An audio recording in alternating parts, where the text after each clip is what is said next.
Halo guys, apa kabar? Hari ini kita akan membahas mengenai sesuatu hal yang mungkin kita semua pernah ngerasain, yaitu luka karena disakiti. Nah, kita semua pasti pernah kan ada di posisi ini. Rasanya tuh campur-campur.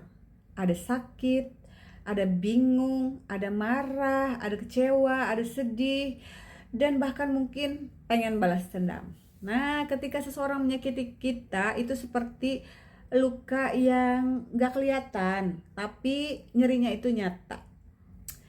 Ya mungkin kita pernah ya guys diomongin jelek, difitnah, atau bahkan mungkin diselingkuhi atau dikhianati oleh orang yang kita sayang.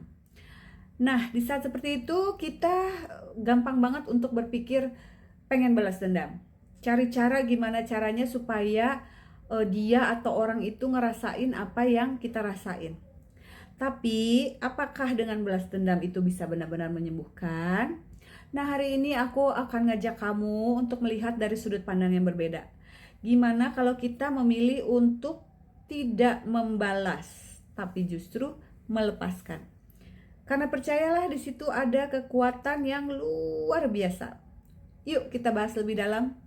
Aku mau cerita nih guys. Mau cerita nih. Bayangin kamu lagi bawa di punggung kamu tuh bawa batu. Tuh batu isinya kemarahan, sakit hati, kecewa, sedih. Nah, setiap kamu melangkah ya, batu itu semakin berat. Semakin lama kamu bawa, semakin berat rasanya. Setiap langkah jadi lebih sulit, sehingga akhirnya kamu merasa nggak mampu lagi buat maju tuh. Rasanya capek banget kan? Nah, itu yang terjadi kalau kamu itu terus memendam luka dan nggak mau ngelepasin. Nah, setiap kali kamu ingat-ingat lagi itu luka, setiap kali kamu merencanakan pengen balas dendam, itu sebenarnya bakalan nambah berat beban di punggung kamu sendiri.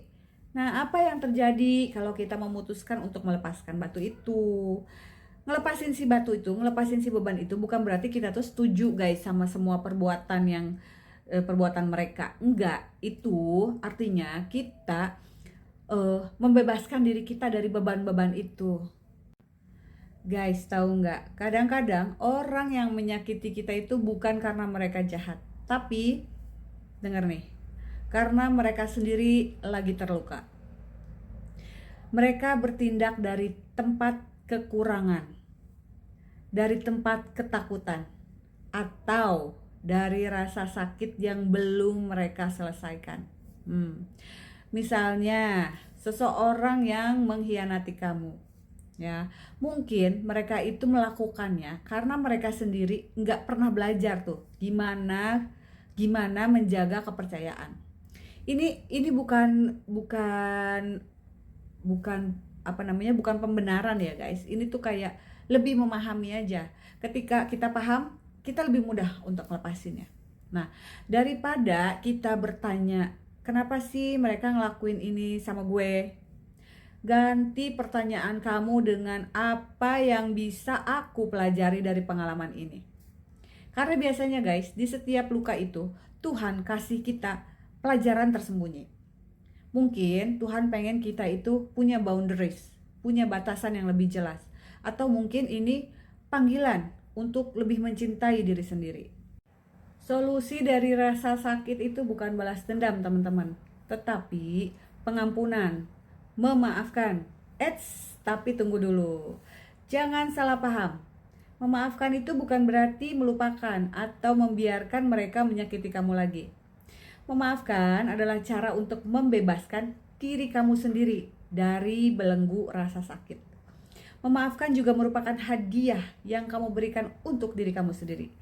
Sebuah cara untuk mengatakan, aku memilih untuk tidak lagi terikat pada rasa sakit ini. Bayangkan teman-teman, hidup kamu itu terlalu berharga untuk terus terjebak di masa lalu. Dengan memaafkan, kamu membuka ruang dalam hati kamu untuk hal-hal yang lebih indah. Hidup ini terlalu singkat untuk dihabiskan dengan mengulang luka. Aku tahu melepaskan itu nggak mudah teman-teman, tapi percaya deh, itu sepadan ketika kamu memilih untuk enggak ngebales, ketika kamu memilih untuk memaafkan, kamu itu sebenarnya lagi memberi diri kamu hadiah terbesar. Apa itu? Kebebasan. Kebebasan untuk melangkah maju tanpa beban, kebebasan untuk menciptakan ruang untuk hal-hal yang indah baru, dan kebebasan untuk menjadi versi terbaik dari diri kamu. Hidup terlalu singkat untuk dihabiskan dengan mengulang rasa sakit. Nah, kalau kamu sedang dalam situasi ini, coba tulis di kolom komentar apa hal baik yang bisa kamu tanamkan hari ini. Meskipun kamu lagi terluka. Aku mau dengar kisah kalian dong. Jadi, mulai hari ini mari kita pilih cinta, mari kita pilih kedamaian, mari kita pilih pertumbuhan. Percaya bahwa semesta itu bekerja dengan adil. Kita layak bahagia teman-teman, karena pada akhirnya yang benar-benar berarti bukanlah apa yang orang lain lakukan kepada kamu, tetapi bagaimana kamu memilih untuk merespon. Oke? Terima kasih sudah menonton sampai akhir. Jangan lupa like, share, dan subscribe supaya pesan ini bisa menyebar ke lebih banyak orang. Sampai jumpa di video berikutnya. I love you. Bye.